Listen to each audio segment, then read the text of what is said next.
And welcome to Let's Fly VFR. Today we're going over to KSEA, which is actually the default airport if you happen to download X-Plane 11 for the first time.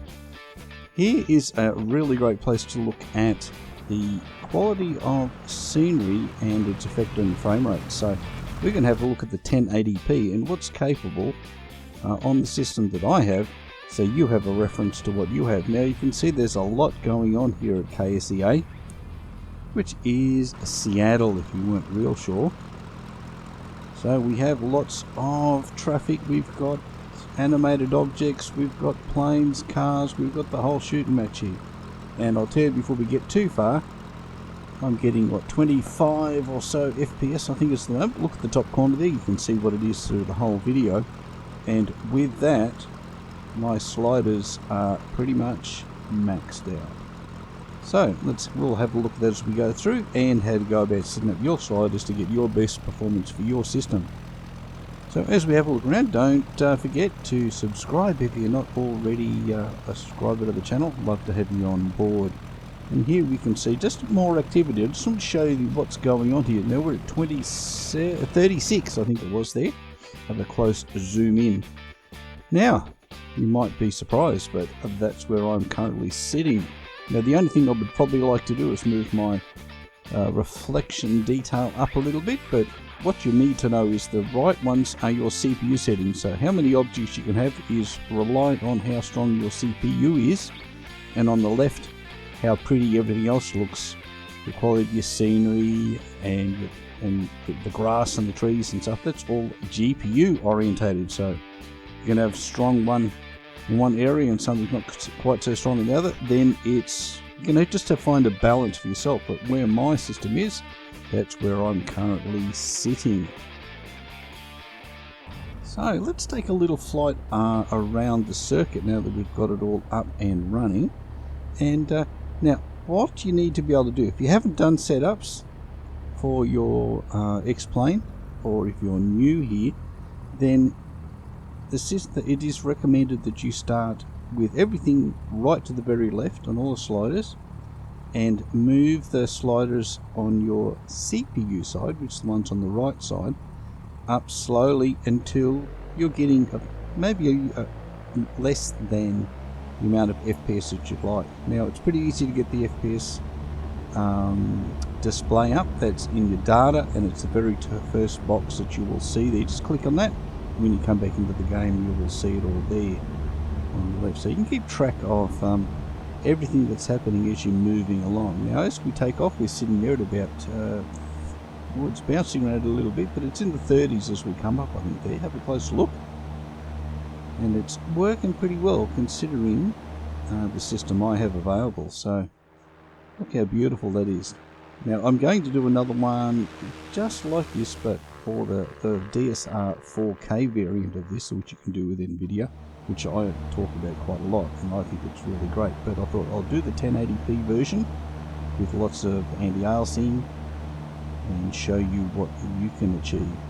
And this is a magnificent area just because of the amount of scenery, the amount of homes and traffic, trees, water, it's got everything. So if you're thinking about getting the X-Plane 11, download the demo, which is free, and you can fly for 15 minutes at a time in your Cessna or anything else that you have there, but then the controls stop and you have to start again. So it just gives you a good taste of what's available. So now what you need to aim for when setting up, the parameters that you want to look for is to have 25 to about 30 FPS all the time. You can have more, but if you can get 25 to 30, then you'll have a relatively smooth experience with the most amount of eye candy available at that time. Now if you start at a very busy place like we are here at KSEA and then head out into the country, then your frame rates will climb pretty quickly, and it will be even smoother if it's got less things to draw. So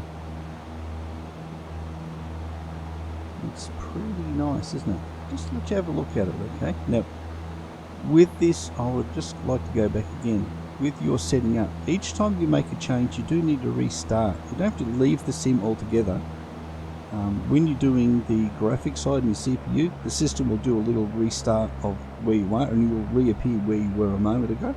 which works out fine. But if you're using your GPU sliders on the left, it's probably best that you go back out and reset your situation, let it reload, and then see where you are each time you've made a change. It can be a little bit time consuming, but it ensures that the system does reset and you're getting the settings that you've made there. Otherwise it can be a little bit false and you think, oh, I've just turned it all the way up or all the way down and I've got more or less frames. So if you can get it up into the 50s, it will actually fool your mind that you are flying in a real aircraft, because it just becomes natural around that 50 FPS mark. But you get a really great experience at the 25 to 30, and that's where Laminar Research, makers of X-Plane 11, recommend that you try and get your settings so that you get the most fun and the most graphics that you can.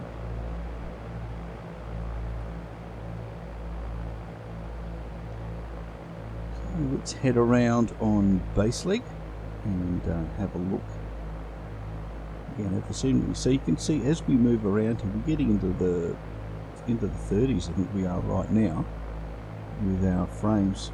But once we turn and look back at the airport where there's a lot more objects to look at, you'll see that it drops down. So if you can set up your PC here and get a really good experience, no matter where else you go in the X-Plane world, you're going to get a really great experience there too. You'll probably get higher FPS in most places that you go to.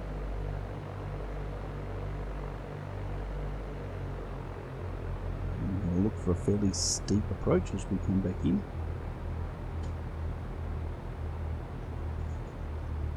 And also note that the runways are not flat in X-Plane. Actually, as they drop away a little bit just at the end there.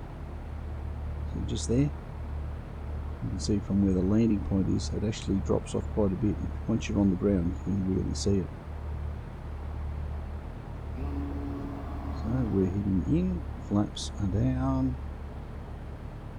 Now the system here I have is a Horizon 5 2600. I have a 1060, GTX 1060, which is a 6GB model, and running on 16 gig of RAM.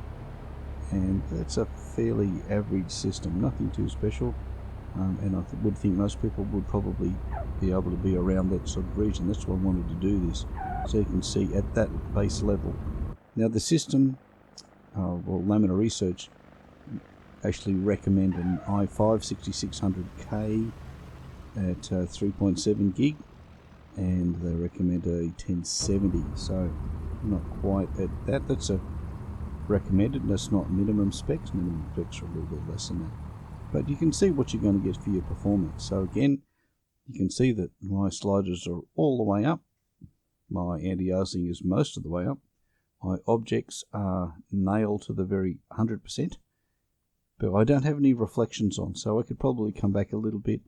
You can change your the size, the scaling here of this, your interface, and also you can change your level of from 1080p to 1440 or whatever you want, depending again what screen you have or what you've got set up in your DSR, because it will automatically do that for you.